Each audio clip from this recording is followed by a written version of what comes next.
גם ראשנו שח ועצב סובבנו הבה ונתרקע. בכ"ט בנובמבר שמענו באו"ם שהחליטו לאשר לנו הקמת מדינה.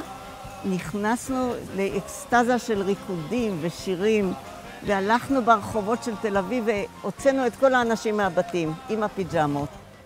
הייתה הרגשה שאנחנו מצטרפים למשהו יותר גדול, ומשהו שהמדינה החליטה שהוא הולך לקום, זה מועצה אזורית.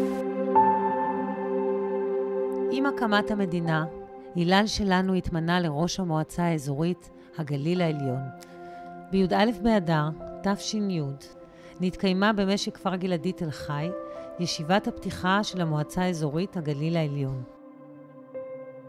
עם בו היום אשר קיווינו לו, הקמת המועצה האזורית, החולשת על שטח של קרוב ל250,000 דונם, אנו תובעים מהממשלה והמוסדות הלאומיים להוציא את פנינת ארץ זו מבדידותה ולהופכה למרכז של התיישבות צפופה.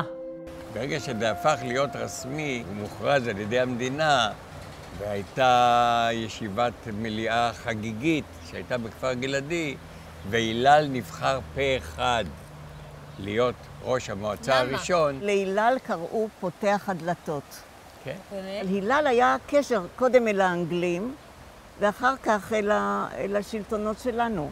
והם קראו לו פותח הדלתות, ככה הם קראו לו, פותח הדלתות. לדעתי הוא ראה את האינטרסים של כולם, שהוא היה הרבה שנים בוועד הגוש, ואז כבר בעצם התחיל הליווי שלו, את אותם יישובים במסגרת ועד הגוש, ואז כשהייתה מועצה אזורית, אז הוא המשיך ללוות אותם. לדעתי אולי זאת הייתה הסיבה שכעבור שנתיים, כן. בעצם אחרי 38 שנים שהוא היה, שניהל פה את העניינים, הוא סיים ונבחר ראש מועצה אחר. משרדים של המועצה היו בצריף, פה על כביש 90 באמצע הקריה, היה צריף גדול, שם היו המשרדים, שם היו הישיבות. המועצה האזורית מטפלת במעברות, בראש פינה, בחלסה? כן. מאחר ואנחנו היינו פה קודם, ואנחנו היינו בעד קליטת עלייה, אז אנחנו חייבנו שיבואו הנה הרבה עולים, כן? והעולים האלה הגיעו בחלקם לקריית שמונה, בחלקם לראש פינה ואחר כך לחצור. ואנחנו ראינו די מחויבות כיישוב, נגיד, ישראלי ציוני, לסייע בקליטתם, כן? ובהקמת המעברות. ובעיקר בזה למצוא מקומות פרנסה בשבילם.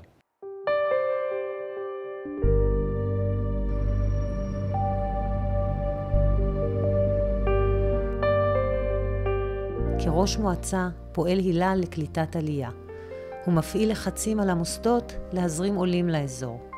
חוזר ומכריז כי אדמות הגליל משוועות לידיים עובדות עבריות.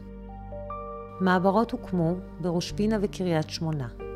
נקלטו בשנה הראשונה 7,000 נפש, כמספר התושבים בכל משקי הגליל. הילל ניגש לקדם הקמת מפעלים משותפים אזוריים שיספקו תעסוקה. בין השאר נבנים בקריית שמונה מוסך, בית קירור, מרפאה, מרכזיית טלפונים, תחנת כיבוי ובית אריזה לתוצרת חקלאית. ופה אני רק אספר קוריוז אחד. אנחנו פה גידלנו באזור הזה הרבה מאוד כותנה. ומי שהיה כותף את הכותנה היו תושבי המעברה, בעיקר. התברר לנו שהתחילו לייצר כתפות כותנה. ואנחנו החלטנו לקנות 3 כתפות. בא אלינו ראש הממשלה, אשכול, ושר האוצר ספיר, והתחננו לפנינו, שלא נקנה את הכתפות האלה, כיוון שמה יהיה עם כל אנשי קריית שמונה, איפה הם יעבדו?